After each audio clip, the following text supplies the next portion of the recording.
بسم اللہ الرحمن الرحیم۔ السلام علیکم ورحمۃ اللہ وبرکاتہ۔ آج ہم رسول اللہ صلی اللہ علیہ وآلہ وسلم کی دو اہم احادیث کو سمجھنے کی کوشش کریں گے جو ہمارے لیے نہایت رہنمائی اور عبرت کا ذریعہ ہیں۔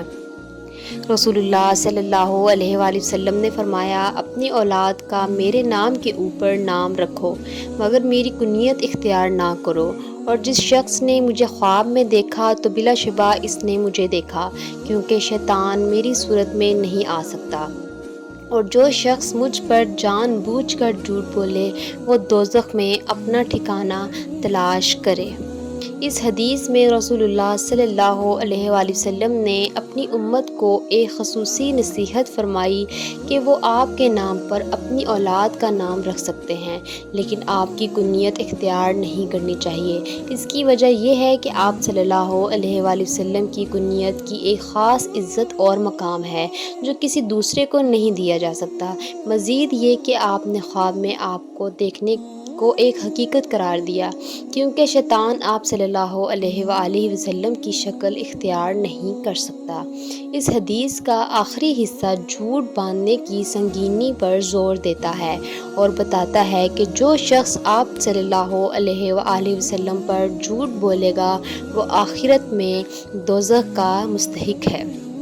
حضرت علی رضی اللہ عنہ نے فرمایا، اللہ کی کتاب کے علاوہ میرے پاس کوئی اور کتاب نہیں ہے، البتہ میرے پاس ایک فہم ہے جو ایک مسلمان کو اللہ کی طرف سے عطا ہوتا ہے، یا وہ صحیفہ جو میرے پاس ہے۔ اس صحیفے میں دیت اور قیدیوں کی رہائی کے مسائل اور یہ حکم ہے کہ مسلمان کافر کے بدلے قتل نہیں کر سکتا۔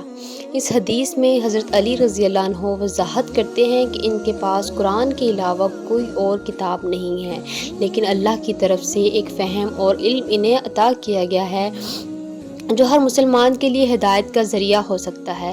اس کے علاوہ انہوں نے ایک صحیفے کا بھی ذکر کیا جس میں دیت اور قیدیوں کی رہائی کے احکام درج ہیں، اور ساتھ ہی یہ بھی بتایا کہ اسلام میں کافر کے بدلے مسلمان کو قتل نہیں کیا جا سکتا۔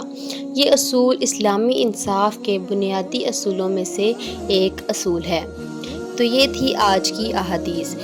دعا ہے کہ اللہ تعالی ہمیں ان احادیث پر عمل کرنے کی توفیق عطا فرمائے اور ہمیں دوزخ سے بچائے۔ اگر آپ کو یہ ویڈیو پسند آئی ہو تو آپ ہمارے چینل کو سبسکرائب کریں تاکہ مزید اسلامی مواد آپ تک پہنچتا رہے۔ جزاکم اللہ خیرہ۔